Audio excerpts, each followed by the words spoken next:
Welcome to something short and sweet on the Parsha this week, Parshas Vayishlach. After Rachel passes away, Reuven moves the bed of Yaakov from the tent of Bilhah to the tent of Leah, his mother. He felt that his mother should now be the essential wife, the Akeres Habayis. And therefore, in honor of his mother, he comes to her defense. This is seen as an infraction. It is seen as a somewhat of a slight to the honor of his father, Yaakov Avinu.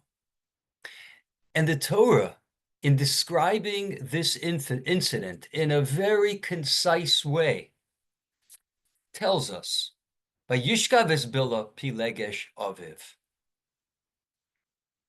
Vayishma Yisrael. He heard about the incident, Yisrael, Yaakov Avinu. And then it says, Vayu b'nei Yaakov shnei masar. The children of Yaakov were 12.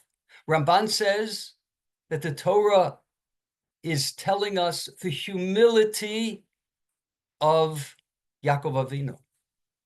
The Torah is praising his humility. That he didn't disinherit Reuven. That he didn't remove Reuven from being the Shiftei Ka, the 12 tribes. Was he right? Yaakov Avinu or wrong? Well, the Ramban says the Torah is praising him, his extreme humility.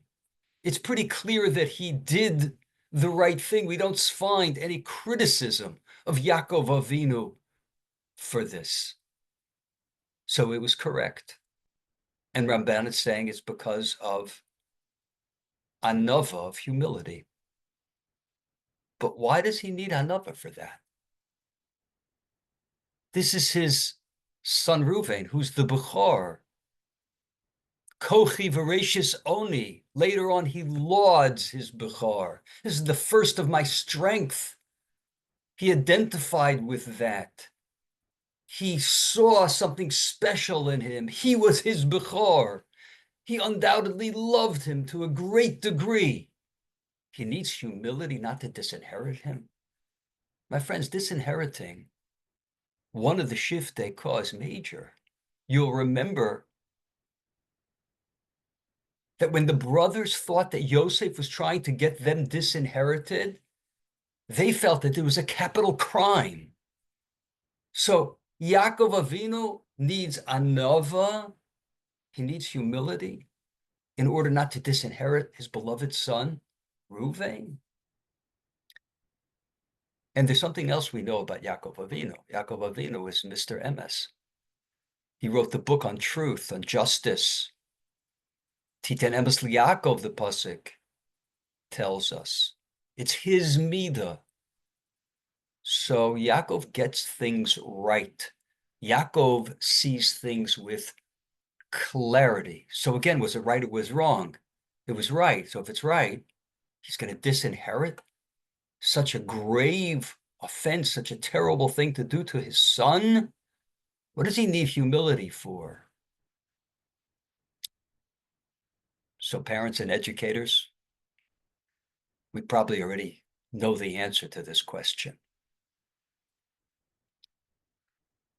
When I am dishonored,